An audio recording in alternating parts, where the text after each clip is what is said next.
Welcome back to show. अब हम बात करेंगे मुल्क की सियासत की, जहां पर चेयरमैन पीटीआई बरिस्टर गौहर ने कहा है कि बानी पीटीआई की कॉल पर पूरी दुनिया में एहतजाज नजर आएगा। एहतजाज में शरीक लोग शरीक होंगे और ये बानी पीटीआई का हुक्म है। बैरिस्टर गौहर का कहना था कि बानी पीटीआई बॉस हैं, वो सिफारिश नहीं बल्कि हुक्म देते। उन्होंने 24 नवंबर को फाइनल कॉल दी है एहतजाज की। दूसरी जानिब अगर देखा जाए, सरबरा अवामी मुस्लिम लीग और साबिक वफाकी वजीर शेख रशीद अहमद ने कहा है कि ये हुकूमत धक्के से चलाई जा रही है और अगर किसी जगह ये धक्का नाकाम हुआ तो हुकूमत नाकाम हो जाएगी। उन्होंने कहा कि IMF की टीम आई हुई है और इससे मुज़ाकरात खुफिया रखे जा रहे हैं। यहाँ हर चीज़ खुफिया होती है और ये खुफिया का खेल खेलते रहते हैं। इस तमाम तर सूरत हाल पर बात करते हैं। हमारे साथ मौजूद हैं इफ्तिखार शराजी साहब, सीनियर एनालिस्ट है शो। इफ्तिखार साहब, सबसे पहले तो हम जलसे के हवाले से ही बात करेंगे कि PTI ने फाइनल कॉल भी दे दी है और आपको लगता है कि अब ये जलसा कामयाब होगा? गुड मॉर्निंग, बहुत शुक्रिया। इसमें तो कोई शक नहीं है कि इस हवाले से अब एक ऐसा मोमेंटम जरूर बन रहा है। लेकिन इससे पहले हमने जो देखा है तहरीक इंसाफ की जानिब से जो एहतजाज और अपने मुतालबात को तस्लीम करवाने के हवाले से जो स्ट्रेटजी है, उसमें तो हमें कोई खातिर खा कामयाबी नज़र नहीं आई। तो अब इस बार क्या ऐसा मुख्तलिफ होगा कि जिसके नतीजे में जो बड़े बड़े गोल्स हैं, एक तो एक इमरान खान साहब को जेल से बाहर निकालना और फिर जो इंतखाबात के अंदर उनके साथ ज्यादती हुई बकौल उनके, उसका अजाला हो पाएगा। तो मेरा ख्याल में तहरीक इंसाफ को इस बात का तो एहसास है कि इसके बावजूद कि वो पार्लियामान में गए, उसका हिस्सा बने, इवन के 26वीं आईनी तरमीम के बाद जो एक तरह से अदलिया से मुतालिक चेंजेस की गई उसमें भी वो शरीक हुए, लेकिन उसके बावजूद भी उनके जो मुश्किल वक्त है वो ख़त्म होने का नाम नहीं ले रहा। तो इसमें तो कोई शक नहीं है कि ये फाइनल कॉल होनी चाहिए, लेकिन अगर ये बड़ी ऑर्गेनाइज्ड वे में न हुई तो आपको मालूम है कि इससे पहले भी जितनी भी उनकी कोशिशें वो नाकाम हुई हैं। तो अगर ये हुई तो फिर जाहिर सी बात है तहरीक इंसाफ के लिए आने वाला वक्त कुछ ज़्यादा अच्छा नहीं होगा। तो देखें कि इस बार क्या स्ट्रेटजी बनी है, क्या कोई फर्द वाहिद लीड करेगा सारे प्रोटेस्ट को या पूरी की पूरी उनकी जो क़यादत है वो खड़ी होगी। फिर मुल्क भर के अंदर जो दावे कर रहे हैं कि पूरे मुल्क को वो बंद कर देंगे, क्या ऐसा मुमकिन है? क्योंकि माजी में तो हमने देखा कि खुद इमरान खान साहब जब बाहर थे तो वो जितने भी कंपेनें करते रहे वो कुछ ज़्यादा सक्सेसफुल नहीं रही। तो इस वक्त कि वो अब जेल में बैठे हैं और वहाँ से अहकाम दे रहे हैं, तो उनकी क़यादत जो बाहर बैठी है वो क्या करेगी? मेरे ख्याल में हमें इंतज़ार करना पड़ेगा। लेकिन इस दौरान जो जिस बात का ज़्यादा ख्याल रखते हैं वो ये है कि इसमें कोई तशद्दुद का एलिमेंट नहीं आना चाहिए, क्योंकि अगर आएगा तो आपको मालूम है कि इससे पहले पुरअमन मुजाहरे किए गए हैं, तो दहशतगर्दी के मुकदमात बने हैं। तो खुदा न खास्ता अगर कोई मिसहैप हुआ तो फिर तो तहरीक इंसाफ के लिए और ज़्यादा मुश्किलात बढ़ जाएंगी। अच्छा, शराजी साहब, आपकी मौजूदगी का फ़ायदा उठाते हुए मेरा आपसे एक सवाल है। PTI में जो कुछ इस वक्त हो रहा है, कल रऊफ हसन साहब हमारे साथ मौजूद थे, उन्होंने कहा ना ही ये इख्तलाफ है, ना ही ये लड़ाई झगड़ा है और ना ही ये ग्रुपिंग है। दूसरी तरफ शेर अफजल मरवत और दीगर रहनुमा जो हैं वो यही बात कह रहे हैं कि ये ग्रुपिंग है, ये इख्तलाफात हैं, हमारी राय, हमारी बात नहीं सुनी जाती। आपको लगता है, क्योंकि we still confuse about what's going on, कि वहाँ पर सब कुछ ठीक है, पार्टी एक पेज पर है? मेरे ख्याल में इख्तलाफात की नौइयत इतनी ज़्यादा संगीन नहीं है, लेकिन जब टीवी टॉक शोज में और सहाफ़ियों की जानिब से जब सवालात होते हैं तो हर रहनुमा अपने तय और अपने हिसाब से उसका जवाब देता है, तो उससे एक तासुर मिलता है कि शायद पार्टी के अंदर बहुत बड़ा कोई डिवाइड पाया जाता है। मैं समझता हूँ कि इससे पहले भी जब इंतखाबात हुए, आपको याद है कि बनी गाला के बाद टिकटों की तकसीम के ऊपर वहाँ मुजाहरे हुआ करते थे। गोया कि तकसीम को आपकी तो नहीं है। जब इमरान खान साहब बाहर थे उस वक्त भी पार्टी के अंदर इस तरह के ग्रुप्स पाए जाते थे, लेकिन इसका हरगिज़ मतलब नहीं है कि कोई एक ग्रुप ये तसव्वुर कर ले कि वो सोलो फ्लाइट देगा और सर्वाइव भी करेगा। आपको मालूम है कि जब 2022 की हुकूमत उनकी ख़त्म हुई उसके बाद पार्टी के अंदर टूट फूट एक शुरू हुई। आज अब देखें ना, परवेज़ खटक साहब जिस तरह के दीगर काबरीन के जो तहरीक इंसाफ को छोड़ के गए हैं, उनका कोई नामो निशान बाकी रहा है।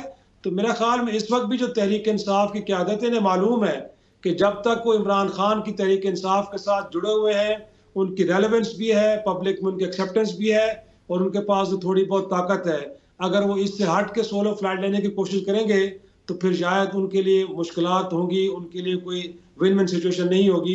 तो ये थोड़े बहुत हैं, लेकिन मेरे ख्याल में इसको दूर करने का बेहतरीन तरीका तो यही है कि पार्टी की जो स्टेटमेंट है वो किसी एक फर्द के हवाले कीजिए कि वो जारी करे, बजाय ये कि हर शख्स पार्टी का तर्जमान और हर शख्स पार्टी का वज़ीर सेक्रेटरी इत्तलात बना हुआ है, तो उससे मेरे ख्याल में ज़्यादा कन्फ्यूजन पैदा हो रही है। शराई साहब, अगर पाकिस्तान तहरीक इंसाफ की बात की जाए तो दरारें तो उसमें हैं। कुछ लोग कह रहे हैं कि लोकल क़यादत चाहती है जलसा ना हो और बाहर की क़यादत चाहती है कि जलसा हो। लेकिन मुझे ये बताइएगा कि अवाम क्या इनको सीरियस लेगी? क्योंकि पिछले 3-4 दफ़ा इस तरह का एपिसोड हुआ है कि ना क़यादत निकली है, अवाम निकली है, लेकिन अवाम फिर मायूस होकर वापस गई है।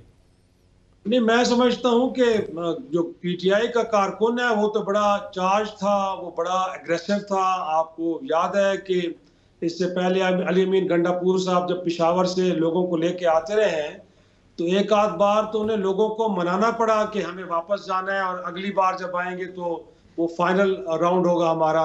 और इस दौरान आपको याद होगा कि रावलपिंडी जैसे शहर के अंदर गोया कि पूरे दिन पुलिस को एंगेज किया गया, यहाँ तक कि आंसू गैस के शेल खत्म हो गए और रात को ब्लैकआउट करना पड़ा, बत्तियां बंद करनी पड़ेगी पूरे शहर की ताकि मुजाहिरीन जो है वो मुंतशिर हो जाए। तो मेरे ख्याल में कारकुनों के एंड पे तो बड़ा जज्बा पाया जाता है, लेकिन सारा प्रॉब्लम इस वक्त क़यादत में आ रहा है। कहीं क़यादत नजर नहीं आती और कहीं क़यादत पतली गली से निकल जाती है। तो मेरे ख्याल में इस वजह से मुश्किलात इस वक्त पेश आ रही हैं।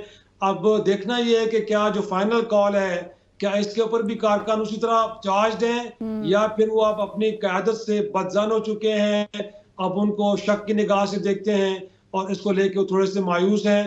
तो मेरे ख्याल में 24 का हमें इंतजार करना पड़ेगा, क्योंकि जो पास्ट के एपिसोड्स हैं वो तो ये बता रहे हैं कि कारकुन आगे बढ़ना चाह रहे थे लेकिन क़यादत ने कंप्रोमाइज किया, जिसकी वजह से थोड़ी सी मायूसी मेरे ख्याल में तहरीक इंसाफ के कारकुनों में पाई जाती है। सही, अब देखना ही है कि 24 नवंबर को क्या होता है, लेट्स सी। लेकिन शराजी साहब ये भी बताइए, अब थोड़ा सा आगे बढ़ते हैं। बिलावल भुट्टो जो है काफ़ी शिकवे शिकायत करें। मैं नाराज़गी का लफ्ज़ इसलिए इस्तेमाल नहीं करूँगी क्योंकि बिलावल भुट्टो ने खुद कहा कि नाराज़गी तो होती नहीं है सियासत में, और विफाक जो है वो ना इज्जत दे रही है और ना ही सियासत कर रही है।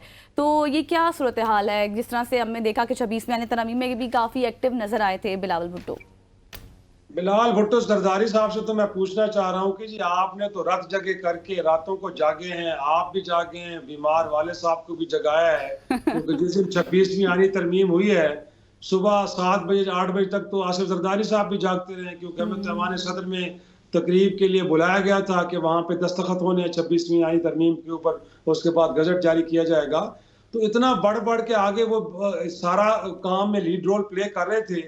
उन्हें तो मालूम था गोया कि ये जो इस वक्त अरेंजमेंट चल रही हैं और ये जो एक जबरी शादी है ना, ये जबर की शादी, जबरदस्ती की शादी पीपल्स पार्टी और मुस्लिम लीग नून की, एक तो मैं ये कहता हूँ लोगों से कि उससे फिर 26वीं आनी तरमीम जैसे बच्चे पैदा होते हैं। लेकिन बात यह है कि आपके साथ जो वादे किए गए थे, और मेरी इत्तलात ये है कि ये दोनों जमातों के दरमियान एक रिटर्न एग्रीमेंट है और इसका कोई गारंटर भी है। तो बिलाल भुट्टो जरदारी साहब कल मुस्लिम लीग नून को नहीं बल्कि गारंटर जो थे उनको ये सुना रहे थे कि हमसे तो वादा किया गया था कि पंजाब में हमें स्पेस दी जाएगी, हमसे तो ये वादा किया गया था कि जब बजट बनाया जाएगा तो हमसे गुफ्तगू की जाएगी, हमसे तो कहा गया था कि जब IMF के साथ अब मिलकर कोई फैसले किए जाएंगे तो उसमें पीपल्स पार्टी का इनपुट लिया जाएगा, हमसे तो ये कहा गया था कि कॉन्स्टिट्यूशनल जो ओहदे हैं उसमें कुछ और भी स्पेस अभी थी लेनी, पीपल्स पार्टी ने जो नहीं मिल पाई।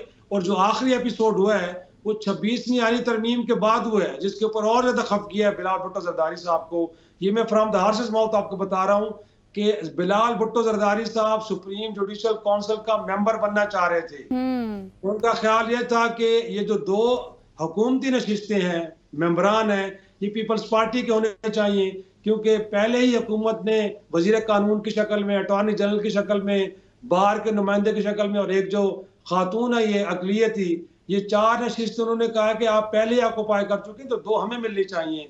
और इसके बावजूद कि बिलाल भुट्टो जरदारी ने अपना नाम दिया था काउंसिल के लिए, कमीशन के लिए, उनका नाम काट के आफ्ताब शेख का डाला गया उनको बताए बगैर।